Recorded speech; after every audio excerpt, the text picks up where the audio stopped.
Hello and welcome to the Capitol Report on NTD Television. I'm Steve Lance. For the first time today, TikTok's new CEO was in the hot seat facing heated questions from lawmakers on Capitol Hill.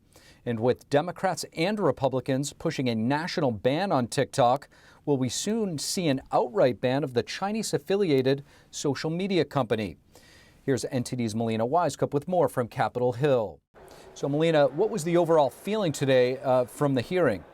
The exchange overall was very heated, with lawmakers persistent in trying to pry answers out of TikTok's CEO on things such as how much influence the Chinese Communist Party has over the platform, data collection, as well as how TikTok decides which content to promote and which content to bury.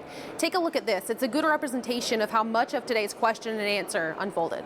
How do you determine what age they are then? To go through the videos that they post to see whether... Well, that's creepy. Tell me more about that. Do they have access to user data? After Project Texas is done, the answer is no. Chu repeatedly pointed to Project Texas. That's TikTok's plan to store user data on American soil. This is a way they're trying to say that they're distancing themselves from the CCP, but lawmakers are not buying it. I followed up with members after today's hearing, asking if they believe that TikTok is independent of the Chinese regime. We heard unity from Republicans and Democrats alike. Here's a look. I think it's difficult to see with a Chinese-based company how they couldn't influence content that would be pushed out to American consumers. Their parent company, ByteDance, has representatives that are actively some of the highest-ranking officials within the Communist Party in China. And we know this is a very popular app, especially among young people. What is your message to Americans who are using this app and may not be aware of the threat that it poses? I've heard repeatedly that people say, I don't care if they have my data, but it's so much more than just their personal data. They're tracking your geolocation, their biometric data of people, and then they're using it for nefarious purposes. Facebook and Instagram that do much of the same thing. But the big difference is, what is the relationship with China? And the White House shares this sentiment. National Security spokesperson John Kirby telling NTD's White House correspondent Iris Tao that the president's concerns over TikTok remain. Listen to this. We're banning it. It is banned on government devices. That's not going to change. There's an ongoing Committee on Foreign Investment review of TikTok. While other lawmakers raise concerns about TikTok's political influence here in America. This is nothing more than psychological warfare on our children. I'm concerned with the amount of social control that Xi Jinping and the Chinese Communist Party exercises over their population. I'm fearful for people in the rest of the world as well. And momentum is growing here on Capitol Hill on a bill that would allow the U.S. to ban TikTok on a national scale. A bipartisan bill was introduced recently by both Republicans and Democrats, and Senate Majority Leader Chuck Schumer was asked about this just yesterday. He said he was looking at this bill to see exactly how to move forward. Reporting in Washington, D.C., Melina Wisecup, NTD News. Thank you for that, Melina. With more reaction to the fallout from the CEO of TikTok on Capitol Hill earlier today, and to discuss the looming budget facing the country, we just had a chance to sit down with South Carolina Congressman Ralph Norman. Here's a look. Congressman Ralph Norman, thank you so much for joining us. My pleasure. Congressman, with regard to the TikTok CEO up on the Hill today facing questions from your colleagues, what were some of the major points that stuck out to you? Well, the more questions they raised, the more vague answers that they gave. TikTok is controlled by the CCP. CCP doesn't have a business that's not controlled by the Communist Party. You know, when asked about do they share information, what else do you think they're doing with it? I mean, it's like saying, is the sun going to come up? Yes, they wouldn't be here if they're not gathering intelligence, particularly with the locations, with the algorithms, with the browser searches. They know everything about us. It's a national security risk. And why, with the Restrict Act that is in the Senate, why it's not an automatic kick them out of the country, rather than let the Secretary of Commerce make the decision should they stay or should they go. And so I hope when it comes to the House, we will make the decision just to kick them out, ban them, as Ron DeSantis is doing in Florida, I understand, and other states. China is not our friend. That's been proven. And what more do they need to do? Shoot another balloon down? surveil on this country in other ways that they're doing. And TikTok's a valuable resource for them, so we'll see how it goes. Now, if this TikTok application does get banned, it's banned right now on government devices, but if there's an outright ban in the United States, you have millions and millions of young Americans who probably aren't too privy to what the CCP is really all about, and they might not understand why all of a sudden this app they love using on a day-to-day basis, and back to my point about them not understanding the CCP, we might be able to thank TikTok in part for that. What would you say to those people and parents who might not understand why it's being banned? Well, if the parents don't pay attention, don't read up on what TikTok does, the only thing they need to know, any adult needs to know, their children should not be, their privacy should not be compromised for 4, 5, 6-year-old children who are going on their computers now. They're going on their phones. It ought to be a warning signal that CCP is involved. This isn't a company that's a friend to America. Look what they do to the Uyghurs. Look at the persecution that goes on. Look what they're doing, it looks like, with Taiwan and other countries that they've got their eye on and putting the military around. So I don't know what more needs to be said. If you do your due diligence, it'd take you 10 seconds to realize you don't want to surrender the security of this country. Congressman, I want to switch gears a little bit and get your thoughts on President Biden's $6.8 trillion with a T dollar budget proposal. Your average American, they hear these trillions being tossed around. They don't really, distinguish between 1 trillion, 3 trillion, and 6 trillion per se. What will this actually do to our national debt in the long run, in your opinion? And who's going to wind up paying for it?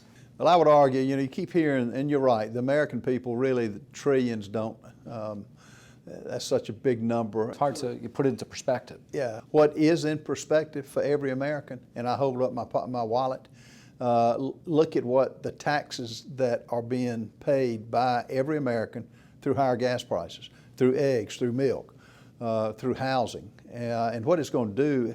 Most of his $7 trillion spending spree, with no offsets. He said he wants a clean debt ceiling.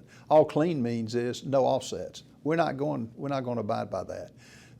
We're going to present a budget and have some hard figures on the line in ink that he can look at.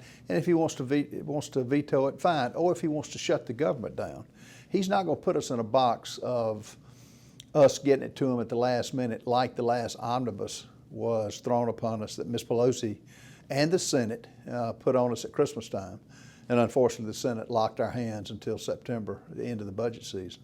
But you'll see a more conservative budget. I think it'll be on a 10-year balanced budget trajectory of cutting spending. The cancer in this country is spending. It's not income. We had record income levels. It's just we spent more than we took in. South Carolina Congressman Ralph Norman, thank you so much. My pleasure. Thank you. Obamacare fueling the latest debate over health care and spending. As President Biden touts its benefits, Republicans say such subsidies are fueling inflation. NTD's Iris Tao has more from the White House. President Biden on Thursday marking the 13th anniversary of the Affordable Care Act, or what's known as Obamacare. He says it lowers costs and saves lives. 40 million people who have some peace of mind. The Affordable Care Act has been law for 13 years. It has developed deep roots in this country. And Biden uses the occasion to target Republicans, accusing them of attempting to weaken the Obama-era program and cut other benefits like Medicare. They made repealing part of it virtually every Republican in every single Republican budget since the law was passed. And they're backing plans that would gut it again. The GOP House Speaker has ruled out cutting Medicare, but it's true that Republicans have in the past attempted to repeal Obamacare dozens of times. The legislation, fully enacted in 2014, bars insurance companies from denying coverage due to pre-existing conditions and required every American to have health insurance or get fined. While Biden Democrats hail it, we made history. Republicans say it made healthcare more expensive and hurt individual choices. It has accelerated healthcare costs faster at any point in the last 50 years and created unworkable federal bureaucracy and took away control from patients and doctors. At a Thursday hearing on healthcare, House Republicans further criticized Biden for extending Obamacare's subsidies, saying it's excessive spending that fuels inflation. The Democrats spent billions of dollars to make coverage essentially free for anyone making up to $90,000 a year. Instead of just throwing more federal dollars at the problem, we need to come up with real reforms to our national health care system. And the latest back and forth comes amid heated debates over the debt ceiling and the government's spending budget for 2024. President Biden on Thursday criticized Republicans for still having yet to show their budget, while Republicans insist they want spending cuts and they're expected to issue their rebuttal to Biden's plan sometime in April. Reporting from the White House, Iris Tao, NTD News. Republicans say thousands of gun owners might soon have to register their pistols or turn them in. They held a hearing today aimed at stopping the controversial new rule. Republicans at Thursday's hearing focused on a rule put in place by the Bureau of Alcohol, Tobacco, Firearms, and Explosives, or ATF. The rule in question is called the factoring criteria for firearms with attached stabilizing braces. It reclassifies pistols as short-barreled rifles if they have a stabilizing brace attachment. Owners of such rifles need to have a federal license. The inventor of the stabilizing brace was one of the witnesses at Thursday's hearing. Does the arm brace make the firearm more deadly? For example, does it turn a semi-automatic weapon into a machine gun? It doesn't turn the firearm into anything. All it is an orthotic device that allows you to fire that weapon in a more safe fashion. On Monday, House Republicans introduced a Congressional Review Act in order to stop the new rule, saying otherwise lawful gun owners could face up to 10 years in jail and thousands of dollars in fines if they fail to register pistols with stabilizing braces. Another witness on Thursday was the director of policy at Everytown for Gun Safety. The organization in the past pressured the ATF to implement stricter gun laws. The director was grilled on the separation of powers and the impact of ATF passing such a strong rule. Do you think that by this rule there will not be 10 million felons in the United States because they bought a product that the ATF authorized to be sold and that the ATF said was legal up until the Biden administration? So not liking a law isn't a reason for ATF not to. Well, Mr. Wilcox, there's no law. Congress didn't pass it. That's a rule from ATF. While Republicans focused mostly on the stabilizer rule by the ATF, Democrats had other priorities. Many of them drew attention to the lives lost due to shootings, especially when the victims are kids. Mr. Wilcox, I want to ask you, what are the actions that we must take to protect our communities? First, we need to be implementing the Bipartisan Safer Communities Act and the laws on the books, just like ATF's been doing with ghost guns and with arm braces, with unlicensed sellers who make gun sales without background checks. We also have to keep passing foundational laws, background checks on all gun sales, ensuring there's an extreme risk protection order process across the country, and that people who own guns, like my family, store them securely. He added that 80% of guns used in school shootings come from perpetrators' homes. Reporting by Arian Pastar, NTD News. Thank you for watching the Capitol Report. If you want to see our full broadcast, check us out at epochtv.com.